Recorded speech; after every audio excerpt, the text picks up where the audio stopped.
primary function of lung is to perform an uninterrupted gaseous exchange. It is this beautiful physiology of lungs that lets us enjoy the feeling of breathing fresh air. Majority of disorders of lung can be categorized whether they are affecting this physiology, whether the disorder is causing an restrictive physiology or an obstructive physiology, namely categorizing them into restrictive lung disease and obstructive lung disease. So let's begin this session in the learning of obstructive pulmonary disease. Now, as I told you, whether the disorder is going to cause an restrictive physiology or an obstructive physiology, they can be categorized under those subheadings. Now, the important obstructive pulmonary disease. This means that these are the group of disorders which are causing an obstructive physiology of the lungs. These disorders primarily affect the forced expiratory volume 1. These primarily affect the forced vital capacity. These primarily are associated with an increased resistance of the airways during expiration.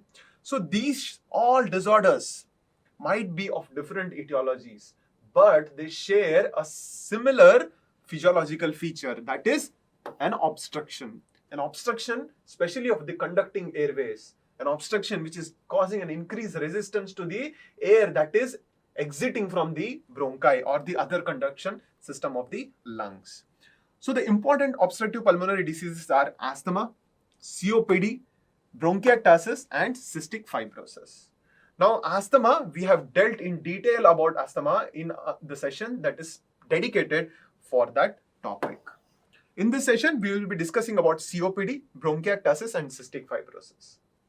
Cystic fibrosis, although rare, but is an important genetic cause of bronchiectasis and also an obstructive pulmonary disease. So let's begin our learning with COPD. It is the third most important cause of death worldwide. As we all know, a chronic obstructive pulmonary disease whose first and most important risk factor is smoking. The prevalence or the incidence of COPD parallels exactly equal to the amount of smoking. It is a preventable and treatable lung disease with some significant extrapulmonary effects as well. As we all know, smoking is a very strong risk factor for development of COPD, and COPD is a disease that does not exclusively affect the lungs. It has many extrapulmonary effects. What are those effects? We will be learning. Here there is a progressive airflow limitation which is not fully reversible. This is a point which I want all of you to focus. This is a pulmonary obstruction which is not fully reversible. This has been made for you to focus because you need to differentiate this kind of obstructive physiology from other kinds of obstructive physiology. As we all know, asthma is a very common obstructive pulmonary disease, also COPD. Now, the only differentiating feature which can be utilized to differentiate these two diseases are whether the bronchoconstriction or whether the resistance that is offered at the level of the conduction of the airways, whether this is reversible or not reversible. If it is fully reversible by nebulization of any beta-2 agonist, especially a short-acting beta-2 agonist like an albuterol, if there is a reversal of this bronchoconstriction or reversal in improvement in FEV1, then that is a case of asthma. Here, it is not the case. Here, the airflow limitation is not fully reversible. That means that here the damage that has occurred, maybe it as a level of bronchi or at a level of alveoli, here it is permanent. Here the resistance that is offered, it is not completely reversible. So talking about extrapulmonary effects of COPD, there is impaired nutrition because of excessive work of breathing. It is a catabolic state. All the amount of energy or the nutrition is used up by the accessory muscles of breathing. So these individuals are usually thin and frail with excessive use of their accessory muscles of breathing. There is weight loss because of disorder in the fat metabolism. An individual suffering from COPD will be thin and frail with weight loss and skeletal muscle dysfunction, which gives rise to muscular weakness. So what is the etiology of an individual developing COPD? So you might find a few individuals who present to you with a complete full-blown features of COPD, but they might not be smokers. So apart from smoking, what are the etiological agents that might cause COPD? So when we talk about COPD, I told you it parallels to the smoking. COPD cannot be diagnosed in an individual who is at least less than 10 pack years. So what do I mean by pack years? So one pack year is an individual who is smoking at least 20 cigarettes per day per year. So 20 cigarettes per day per year, if that individual smokes for more than 10 years, so that is called as a 10 pack years. So in those individuals, the risk of developing COPD increases. So apart from smoking, the other risk factors are air pollution. An individual whose home uses biomass solid fuel fires, occupational exposure of certain chemicals, and there is a special association with lower socioeconomic status or poor nutrition, or an individual who was born with a low birth weight, or an individual who has suffered lung infections in their childhood or adolescence. So those individuals are at a high risk of developing COPD. So smoking is an established risk factor, as I told you, 10 pack years. Apart from that, there can be air pollution, biomass solid, and there are few historical features which might be useful in identifying an individual who is at risk of developing COPD. So what is the pathophysiology? How does this damage occur? So as I told you, first and foremost, if we look at this diagram, we can clearly notice there is a trigger. What is the trigger? In our case, the trigger is cigarette smoking. So an individual who has got genetic susceptibility and who smokes, there undergoes a process. So this is a chronic process. So this does not develop overnight. So this is an individual who has got a genetic potential. There are several genetic markers that is being researched, especially those individuals who are at risk of developing COPD. So if those individuals smoke for a longer time, there occurs a mechanism that is operating at an effector cell level. So the cells involved in those levels are macrophages, neutrophils, epithelial cells, and lymphocytes. So this smoking or an exposure to environmental factors or a history of childhood infections in the lung or poor nutrition can give rise to an abnormality which will be reflected as an increased protease activity. So increased protease activity or an disruption in the balance between protease and antiprotease, which will cause an auto-digestion of all these important materials of the lung, important components of the lung like alveolar wall, like bronchial wall.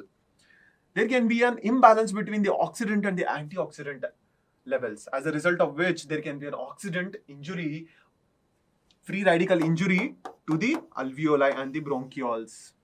There can be an abnormal cell death signaled by the epithelial cells because of the either a genetic susceptibility or environmental exposure, leading to a premature cell death. And lastly, which is propagated by lymphocytes, there is an impaired healing response to the injury that has been caused. So this forms the basic pathophysiology of COPD. So what happens to the lung if all the processes are occurring? As I told you, first there is an impaired abnormality in the balance between protease and antiprotease. There is an imbalance between oxidative and antioxidants. Then there is finally an apoptosis followed by an impaired lung healing. So what happens here is,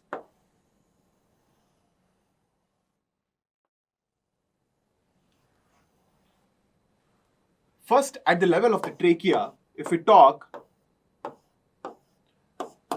there is an increased inflammatory infiltrate in the tracheal wall or the bronchial wall.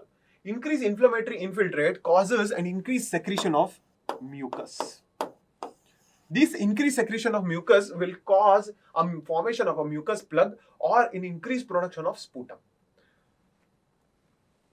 This occurs as a result of increase in the number of the glandular structures, increase in the mucus gland, increase in the goblet cells together, which will increase the formation of mucus. So as a result of which the individual will present with cough and mucopurulent sputum.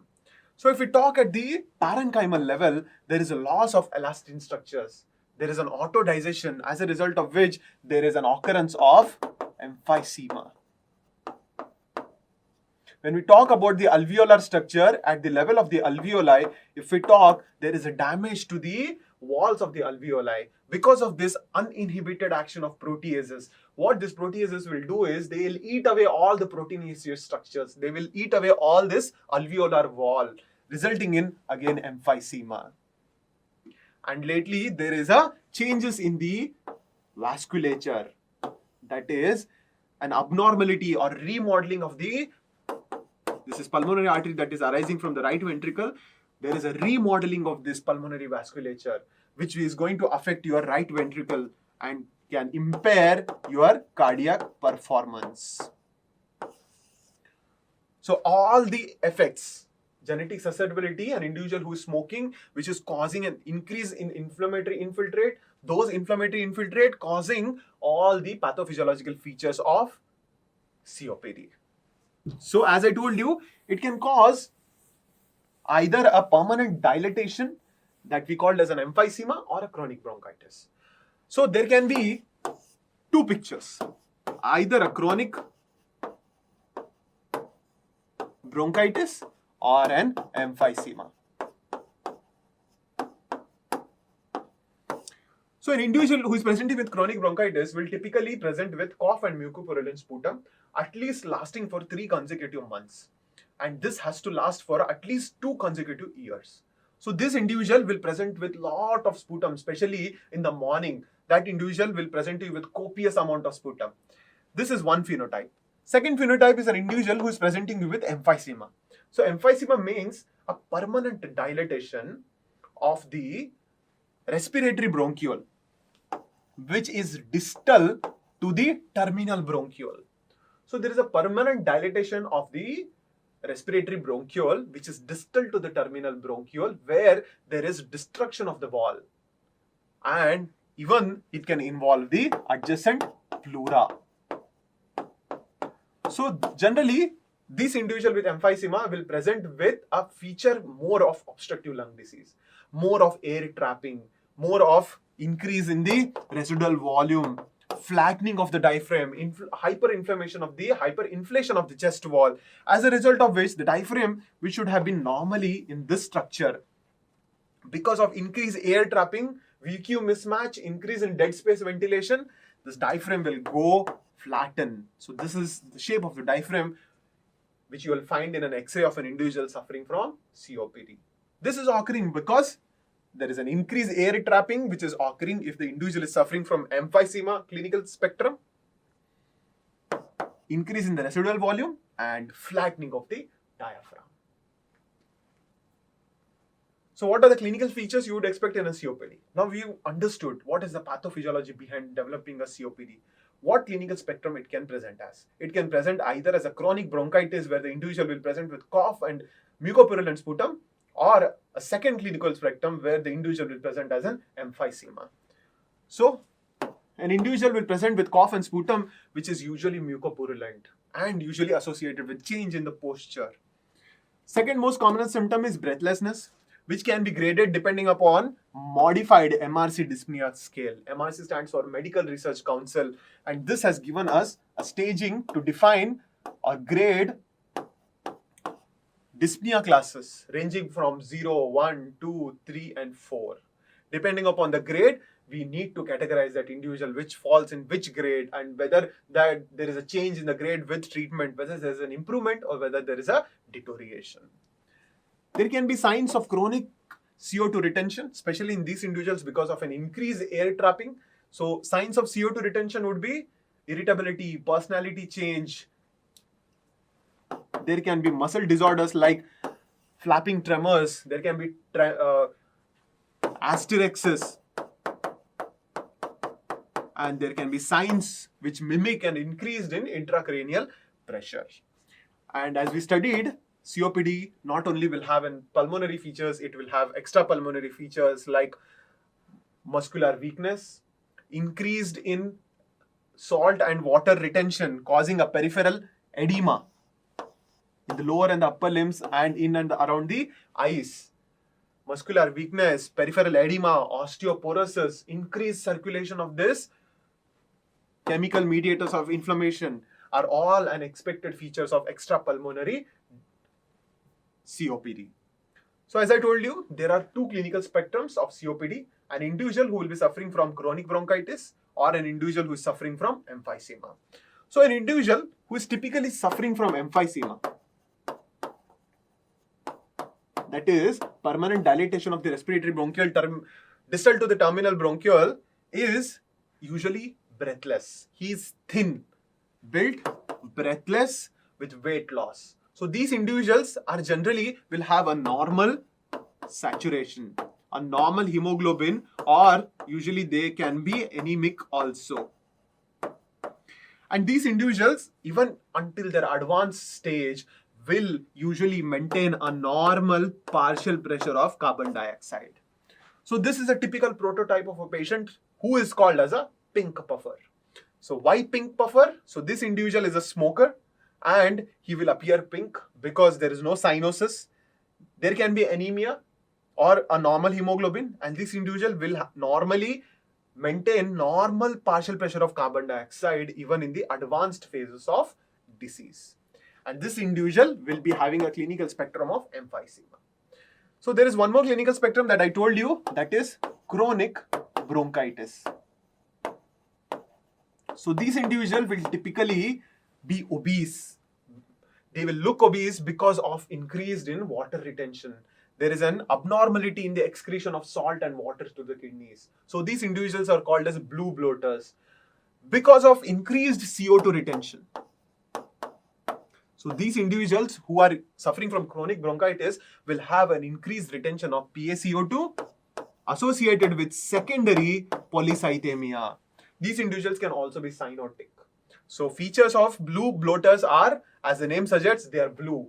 They can be cyanotic or they can be a presence of secondary polycythemia. They are bloated, as a result of which, because of an inability to excrete salt and water to the kidneys, and there is an increased retention of partial pressure of carbon dioxide. So two clinical spectrums, pink puffers and blue bloaters. So how do we diagnose an individual with COPD?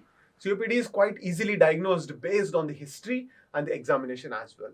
An individual who is suffering from COPD, when you examine, you will usually have an hyper-extended chest wall with flattening of the diaphragm, thin and frail with use of accessory respiratory muscles. On examination, you can hear a presence of wheeze or presence of crackles as well. When you do investigations, CBC has to be done to rule out the presence of infection, especially in individuals suffering from COPD, because any form of superadded infection can be noted by the presence of leukocytosis. And whether there is a presence of secondary polycythemia can also be detected to find out a case of blue bloater. Spirometry will diagnose a presence of obstructive physiology by detecting a decrease in FEV1 less than 80%. or a ratio of FEV1 by FVC of less than 70%. Now, detecting these values is just not enough. These values should be consistent even after giving a nebulization with short-acting beta-2 agonist, namely albuterol. So that is why it has been written a post-bronchodilator FEV1 of less than 80% or FEV1 by FVC ratio of 70% is diagnostic of COPD. So here there is a failure of reversibility with usage of beta-2 agonist. While we talk about asthma, there is an improvement in the FEV1 values after nebulization with albuterol. Chest X-ray will usually demonstrate a hyperinflated chest wall with flattening of the diaphragm with presence of any complications.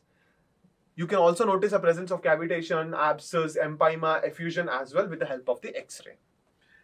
Although HRCT is much more sensitive in finding out emphysema, especially in individuals with suffering from COPD, HRCT can pick up the early stages of emphysema and can also categorize emphysema based on whether it is centrilobular, pan-acinar, and finally measurement of lung volumes, which is rarely done nowadays by using either a inert gas dilution or body plethysmography.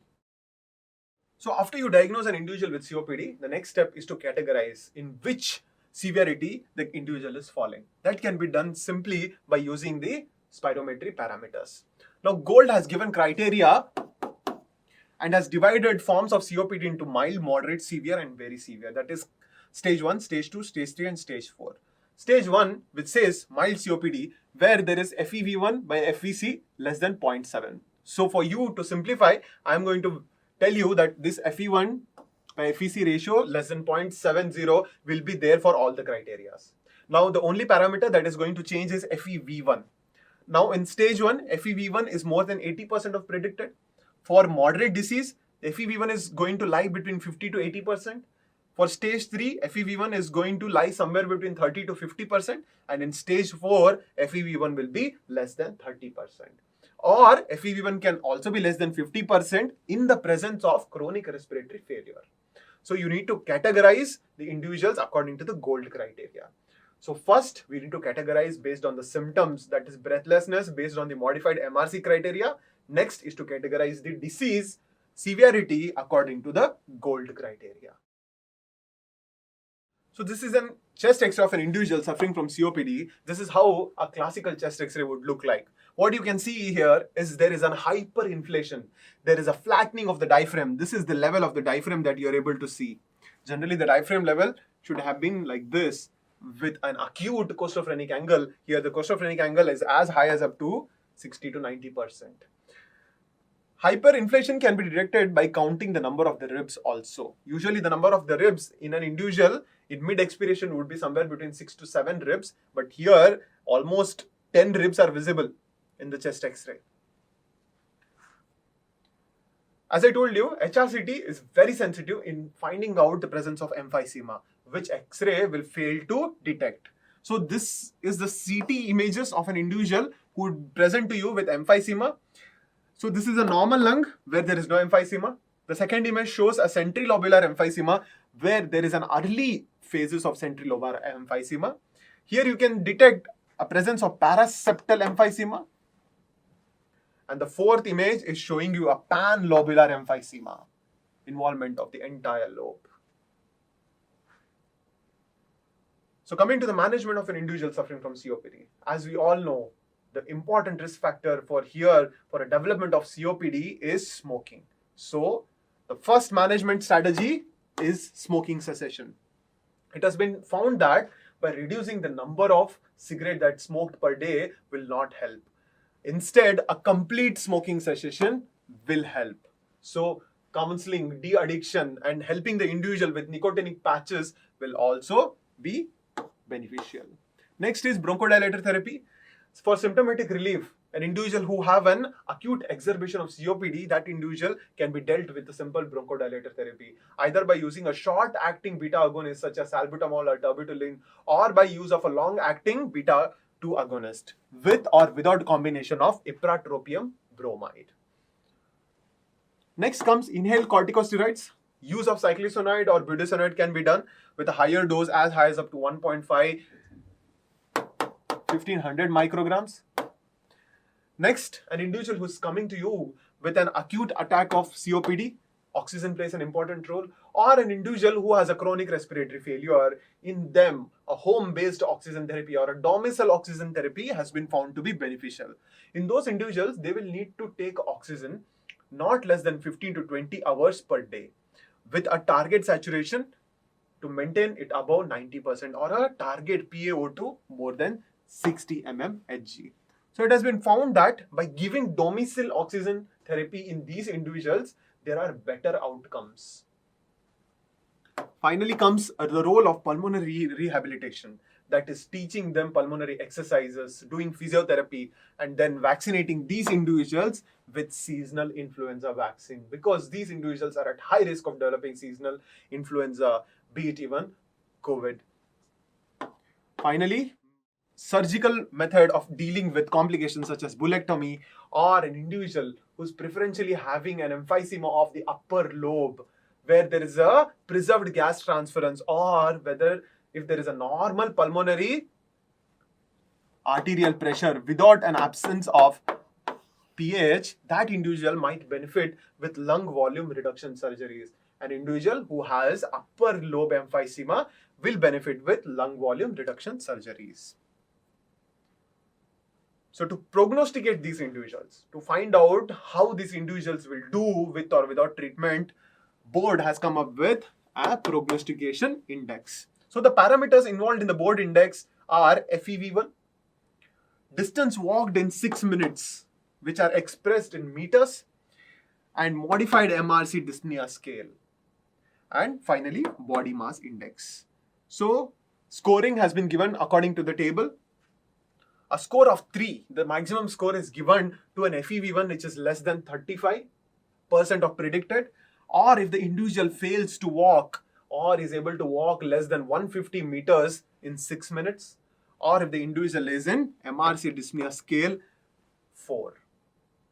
And a score of 1 is given to an individual whose BMI is less than 21. So we will finalize the score, and what we get here is an individual who has a score of 0 to 2 will have a mortality of 10% at 52 months, while an individual who is having a score of 7 to 10 will have a mortality of as high as up to 80% at 52 months. So this board index can be utilized to prognosticate individuals with COPD. So that was our learning on first disorder of obstructive pulmonary disease. So now moving ahead to the second disorder, which is bronchiectasis. Bronchiectasis means an abnormal dilatation of the bronchia, as the name suggests. Here there is an usually arising out of multiple etiologies. It can be congenital or acquired, which will lead to a chronic suppurative airway infection, which leads to abnormal dilatation of the bronchi, which can further progress into a permanent lung scarring or lung damage. So to show you what is happening at the bronchial level, I have put up these images. On the right side of the screen, you can see a cross section of the bronchi of a normal individual. Here, there is a well-preserved lumen with a normal mucosal layer and a cilia with a normal bronchial architecture. On the left side of the screen, you can see an individual who is suffering from bronchiectasis. His cross-section looks like there is an increased production of mucus. So whatever is the etiology, be it a congenital etiology or an acquired etiology, there is going to be a chronic inflammation, suppurative inflammation. There is an abnormal dilatation. Here, the normal epithelium is replaced by enormous number of glandular tissue, which increases the production of mucus, which affects the ciliary function, which causes an abnormal dilatation of the bronchi as well as narrowing of the lumen, which forms the basis for bronchiectasis. So coming to the etiology, as I told you, etiology can be either congenital or acquired. Now, acquired is further divided into acquired causes specifically in children and acquired causes specifically in adults. But the most commonest cause of bronchiectasis worldwide is tuberculosis. So the congenital causes of bronchiectasis are cystic fibrosis, which is the most commonest genetic disorder. Then comes primary ciliary dyskinesia, Carter-Jenner syndrome, or primary hypogammaglobulinemia. And acquired causes are usually infective causes. But when we talk about children, it is usually a pneumonia, or it can be pulmonary primary tuberculosis, or an inhaled foreign body. An inhaled foreign body which is sitting at the particular bronchi for a longer time. When we talk about adults, it is again a suppurative pneumonia or pulmonary tuberculosis. And rarely in individuals who have diabetes or critical illness, those individuals might be suffering from allergic bronchopulmonary aspergillosis, especially in individual who is asthmatic or suffering from cystic fibrosis. And finally, bronchial tumors are also an important cause of bronchiectasis in adults. So, what are the clinical symptoms that an individual with bronchiectasis will present to you? First and foremost, the most persistent symptom is the presence of cough. Cough with a huge, copious amount of expectoration. Now, as we saw, there is an abnormal dilatation of this bronchi with a presence of increased mucus production. Now, this quality of cough is typically present in the morning. So, when this individual gets up in the morning, that individual coughs off a huge amount of copious amount of sputum. So, this individual will have a specific expectoration of sputum in a specific position. So, this individual gets up, sits in a chair, leans forward, keeps his elbows rested on his legs and expectorates a huge copious amount of mucopurulent sputum. There can be an involvement of the adjacent pleura or the adjacent lung, which gives rise to pneumonia or pleurisy symptoms. So there, on the site of involvement, even the pleura attached to it can get involved. There is a formation of pain and there can be even pleuritic symptoms like chest pain and movement pain, even with respiration. Usually hemoptysis is not seen in early stages of bronchiectasis, or there can be mild hemoptysis. But if this bronchiectasis is involving a larger caliber artery, it can lead to severe hemoptysis, which can even be life-threatening. In some individuals, hemoptysis can only be the presenting feature without any cough or mucopurulent sputum, which is classical features of bronchiectasis. These individuals who primarily present with only hemoptysis, those individuals are called as dry bronchiectasis.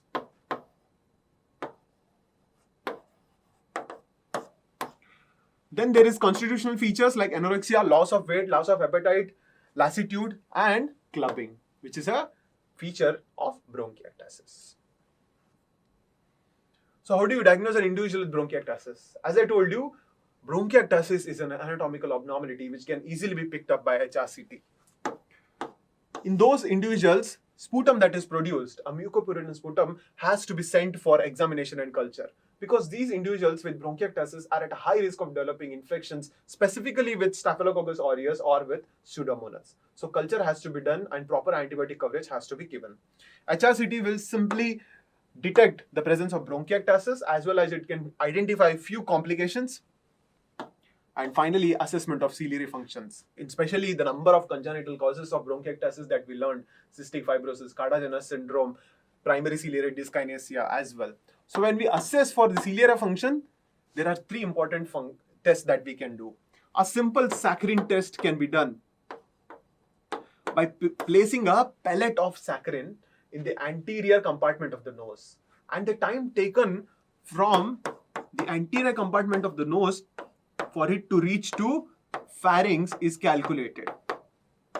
Usually the time taken for the small pellet of saccharin from the anterior chamber of the nose to pharynx is less than 20 minutes. But in case of ciliary dysfunction, this time is increased. So how do you know when that pellet has reached pharynx? Is by asking that individual whether he is able to taste saccharin. Other functions can be assessed by using a ciliary beat frequency, which can be done by taking a biopsy from the nose, or structural abnormalities in the cilia can be detected from electron microscope. So to diagnose, either you can make a use of chest X-ray or HRCT, although HRCT is very sensitive, and finally finding out ciliary dysfunction, either by using a saccharin test or a ciliary beat frequency testing by doing a biopsy, or finding out structural abnormalities of cilia on electron microscope. So this is a chest X-ray of an individual who is suffering from bronchiectasis. What you can clearly see is there is a presence of hyperinflation, as well as there is a flattening of diaphragm, and there is presence of honeycombing pattern in the right lower lobe.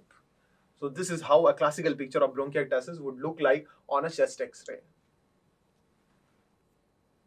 So this is a CT image. Here you can see there is an occurrence of bronchiectasis bilaterally in the lower lobes, where there is a dilatation of the bronchi and thinning of the bronchial wall, as shown by the arrow. Now coming to the management of an individual with bronchiectasis. Now most of the management are similar to that of a COPD. If the individual is suffering from airway obstruction, use of inhaled bronchodilators, short-acting beta-2 agonist, or long-acting beta-2 agonist, or inhaled corticosteroids. But the role of physiotherapy is the cornerstone for bronchiectasis. These individuals are suffering from an increased production of mucus. This increased mucopurulent sputum can sometimes cause a lobar collapse, a certain collapse of a lobe, be it a right lower lobe, left upper lobe, and can cause VQ mismatch. So these individuals, the primary goal of physiotherapy is to prevent or they dislodge the sputum or dislodge the mucus to prevent the lobar collapse. Now, how is this physiotherapy done? By teaching them a manual to forcefully expirate the sputum. That is called as an active cycle of breathing. This active cycle of breathing is a deep inspiration and deep expiration followed by a forceful expiratory maneuvers, by helping this individual clear all the secretions. Or other maneuvers such as percussion can be done by using a cupped hand and by beating the affected part of the lung. So this is how an effective percussion should sound like. Other maneuvers like vibration can be used and other devices. There are certain devices which can help the expectoration, such as a flutter valve can be used. So, most importantly, physiotherapy forms the cornerstone of treatment with bronchiectasis. Because bronchiectasis is a condition where there is an abnormal dilatation of the bronchi with an excessive mucus retention. So, to prevent the complications, to prevent the lobar collapse, physiotherapy must be taught. Next is oxygen therapy. As we discussed in COPD, even oxygen therapy, a domicile oxygen therapy can help the outcomes of an individual suffering with bronchiectasis. Now, as I told you, an individual with bronchiectasis will be suffering especially with infections of Staphylococcus aureus or Pseudomonas. Appropriate antibiotic have to be started. Also, vaccinate these individuals for seasonal influenza and individuals who have got bronchiectasis. Especially a young individual who is suffering from a bronchiectasis of a certain part of lung or a unilateral lung or a certain lobe or a certain bronchopulmonary segment, that individual can be treated with surgical resection. Now moving ahead to the final disorder of obstructive lung disease, that is cystic fibrosis. Cystic fibrosis is a genetic cause of obstructive lung disease. It is an autosomal recessive disorder with 1:2,500 per live births incidence. Now it occurs as a result of mutation in the chloride channel. Now this chloride channel is encoded by this CFTR gene, which stands for cystic fibrosis transmembrane conductance regulator gene. Now this CFTR gene is located on chromosome number 7. There are a number of mutations known to cause cystic fibrosis. The most commonest mutation known is delta F508. Now what happens if there is a mutation in this chloride channel? Now this chloride channel is present on the apical membrane of the epithelial cell of the cilia. It can be present in all the parts or all the epithelia that has got cilia in entire body, not just in the lungs. So this inhibition or this abnormality in the chloride channel will cause relative dehydration. Now what do I mean by that? The primary function of this chloride channel, which is present on the epithelial membrane, is to excrete chloride and absorb the sodium. So a large amount of chloride is sent into the mucosal layer, into the lumen of the airways, and a certain amount of sodium is resorbed back. But if there is a defect in this chloride channel which is causing an abnormality in the transfer of the chloride into the lumen, there is an excessive absorption of the sodium. There is an excessive secretion of sodium and chloride in the sweat, and there is an excessive resorption of sodium in the lungs. So as a result of which there is a relative dehydration of the lumen of the respiratory tract. So the lumen has got mucus now, which is in dehydrated state, which is dry, which subjects this respiratory lumen for infections. So this relative dehydration will cause a disruption of the ciliary function and which will let them subject to infection and which will eventually lead to bronchiectasis. That is why we learned cystic fibrosis is an important cause of bronchiectasis. So this picture beautifully demonstrates the function of the CFTR gene in relation to chloride and sodium. So on the right side of the screen, you can see an individual who has a normal ciliary function. So here there is a healthy functional mucociliary carians. The green colored is the mucus that is located on the top of the cilia of the respiratory epithelial cells. So these epithelial cells have got cilia, whose function is to clear the mucus. Now, this CFTR gene, if it is functional, it maintains the level of sodium content in the mucosal layer and also the water content of this mucus in the lumen of the respiratory airways. Now, if there is a defect, if there is cystic fibrosis, which is affecting this CFTR gene, there is an abnormality of transfer of chloride into the lumen. There is an excessive resorption of the sodium. The amount of sodium that is normally absorbed is multiplied as a result of which there is relative dehydration. There is abnormality in the mucus. There is an increased mucostasis because now cilia is not able to work properly. There is an increase in sodium and chloride retention or excretion in the sweat, but there is an increased sodium reabsorption at the respiratory level, which causes relative dehydration, which causes mucostasis, which subjects that individual for recurrent respiratory tract infections and eventually bronchiectasis. So how this individual will present to you? As I told you, cystic fibrosis affects each and every part of the body which has got an epithelium and the cilia. So most commonly, if you talk about respiratory system, it usually presents to you with bronchiectasis. It can also have spontaneous pneumothorax. It can also present with nasal polyps. It can also lead to malabsorption and steatorrhea, especially because of affection of pancreatic exocrine function. It can also lead to biliary cirrhosis or portal hypertension. It is known to cause infertility in men. And other clinical features are presence of diabetes, which is seen in 25% of individuals. It can also lead to stress incontinence. It can lead to cutaneous vasculitis. It can lead to arthropathy, osteoporosis, and number of such disorders. Now coming to the management of an individual with cystic fibrosis. How do you manage this individual? Again, these individuals with cystic fibrosis are eventually an individual who is presenting to you with bronchiectasis and an obstructive lung physiology. So these individuals have to be managed again with oxygen, an effective physiotherapy, and if needed, non-invasive ventilation. Now this non-invasive ventilation can also be prescribed for home ventilation as well. These individuals are again at risk of developing an infection with Pseudomonas. So they have to be treated with either an IV antibiotic or a nebulization. They can be given either an IV and oral azithromycin or a nebulization of antibiotics, especially of tobramycin, can be done. These individuals usually have a mucostasis. Their mucus is very thick. Even with effective physiotherapy also, it might be very difficult to clear these secretions. So a nebulization with recombinant human DNase can be done, whose dose is 2.5 milligram. So this nebulization will liquefy this hardened mucus plug and can help in retrieval of all the secretions.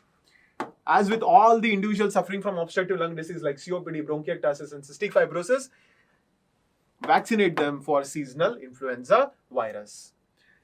And management of extrapulmonary features of cystic fibrosis, such as steatorrhea or malabsorption, can be managed by giving a supplement of pancreatic enzymes with lipase, amylase. And final cure of an individual with cystic fibrosis is lung transplantation, although the donors available for lung transplantation are scarce. Somatic gene therapy is lately in research to reverse the mutation that is a most commonest mutation that is occurring, that is delta F508. So to summarize, obstructive pulmonary disease compromises of asthma, COPD, bronchiectasis, and cystic fibrosis. COPD is the third leading cause of mortality, whose prognosis is directly proportional to increasing age and smoking. As we all discussed, smoking plays an important role in developing COPD. Genetically susceptible individual with an exposure to smoking or other pollutants, be it an indoor air pollution or an use of biomass fuel, develops a progressive inflammation with airflow limitation and development of emphysema or chronic bronchitis. Clinical features of COPD include smoker's cough. The typical pattern or a typical cough that an individual with COPD have is defined as a smoker's cough. Now also, if there is a change in the quality of the cough, that individual has to be evaluated for secondary infection. Presence of breathlessness is quite common in an individual who is suffering from emphysema. Extrapulmonary manifestations of COPD include osteoporosis, weight loss because of abnormality in the fat metabolism, muscle weakness, and edema. Edema occurs in COPD primarily because of a failure of excretion of salt and water through kidneys. Now, Gold has classified COPD based on the levels of FEV1 into mild, moderate, severe, and very severe. Management of COPD includes oxygen therapy, bronchodilator therapy, inhaled corticosteroids, or surgical bullectomy. Bronchiectasis is an abnormal dilatation of bronchi arising out of various etiologies, be it congenital, be it acquired causes in children or an acquired causes in adults, although tuberculosis is the most commonest cause of bronchiectasis, while cystic fibrosis is the commonest congenital cause of bronchiectasis. Cystic fibrosis is an autosomal recessive disorder with an abnormal CFTR gene, which is located on the chromosome number 7, which stands for cystic fibrosis transmembrane conductance regulator gene, which is a chloride channel. Clinical features of bronchiectasis include cough, pneumonia, pleurisy, or hemoptysis. Extrapulmonary features of cystic fibrosis, as we studied, can be malabsorption of steatorrhea, primarily occurring as a result of pancreatic exocrine insufficiency. Infertility, diabetes, seen as high as up to 25% of individuals suffering from cystic fibrosis. There can be arthropathy, osteoporosis, or even cutaneous vasculitis or stress incontinence as well. Management includes pulmonary rehabilitation, oxygen therapy, adequate antibiotics, and vaccination for seasonal influenza. Now, additional management for an individual suffering from cystic fibrosis includes insulin for diabetes, pancreatic enzyme supplementation, supplementing amylase, lipase, protease under brand names of Ultriase or Zenpep has to be given. Nutrition and as a therapy by using somatic gene therapy is lately in research. So this brings us to the end of our learning on important causes of obstructive lung disease, namely COPD, bronchiectasis, and cystic fibrosis. Now, the three important points that I would want all my students to remember is 1. Modified MRC grading of dyspnea. The second one is board prognostication index of COPD. And the third one is GOLD classification of severity of COPD.